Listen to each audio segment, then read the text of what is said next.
కార్యక్రమం మొదలుపెట్టేటప్పుడు పాణ్యం అసెంబ్లీ అధ్యక్షుడు పుసులూరు చిరంజీవి గారు మాట్లాడవలసిందిగా కోరుచున్నాను.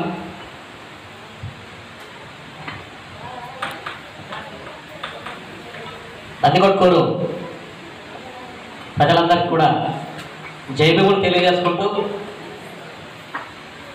మహాత్మా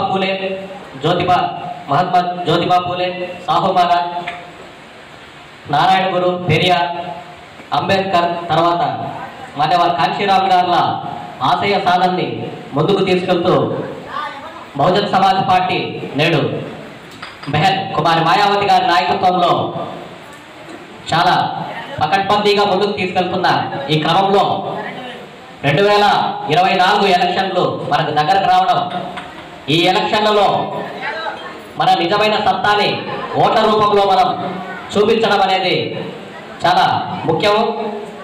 మీకు తెలుసు, నిన్న జనవరి 15న బెహన్ కుమారి మాయావతి గారి 68వ జయంతి సెలబ్రేట్ చేసుకున్నాం. నేడు బెహన్ కుమారి మాయావతి గారు ప్రధానమంత్రి రేసులో అవునన్నా కాదన్నా ఈ బహుజనులు పెట్టారు.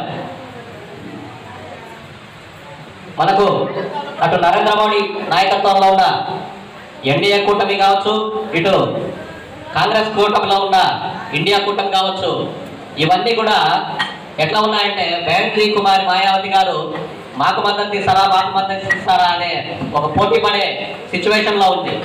ఈ సిచ్యువేషన్లో కాంగ్రెస్ పార్టీ కొంచెం ముందడిగేసి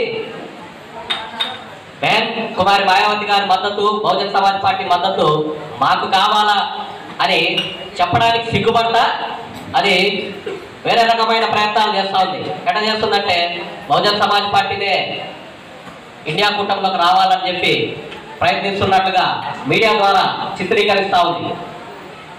ప్రజలు గుర్తించాల్సిన విషయం ఏంటంటే బహుజన్ సమాజ్ పార్టీ రానున్న 24 ఎలక్షన్లలో కీలకమైన పాత్రని పోషించబోతోంది. బెహన్ కుమారి మాయావతి గారి నాయకత్వం చాలా బలపడిపోతుంది దేశ రాజకీయాల్లో. మీకు తెలుసు, ఇక్కడ రాజకీయ ఉద్దండులుగా చెప్పబడే పవన్ కళ్యాణ్ గారు కావచ్చు, లేదంటే చంద్రబాబు నాయుడు గారు కావచ్చు, వీళ్ళు బెహన్ కుమారి మాయావతి గారి దగ్గర వంగి దండం పెడతారు. అంటే మాయావతి గారు ఎంత బలమైన నాయకురాలో మనం గ్రహించాలి. ఇక్కడ ఒక జనసేన ఎస్సీ నాయకుడిని అడిగా, ఇట్లా మీ నాయకుడు మా బెహన్ కుమార్ మాయావతి గారి ఆశీర్వాదం తీసుకున్నారంటే అతను ఏమనుకుంటాడంటే పెద్దామ కదన్నా అందుకే ఆశీర్వాదం తీసుకున్నాడు అని అంటాడు. అంటే అతని అవగాహన లోపానికి పవన్ కళ్యాణ్ గారే సమాధానం చెప్పారు. మగాళ్ళే రాజకీయాల్లో రాణించలేకుండా సతమతమైపోయి పార్టీలు క్లోజ్ చేసుకుంటారు చాలామంది. దానికి బెస్ట్ ఎగ్జాంపుల్ మొన్న పిఆర్పి ఎట్లా క్లోజ్ అయిపోయిందో మీకే తెలుసు.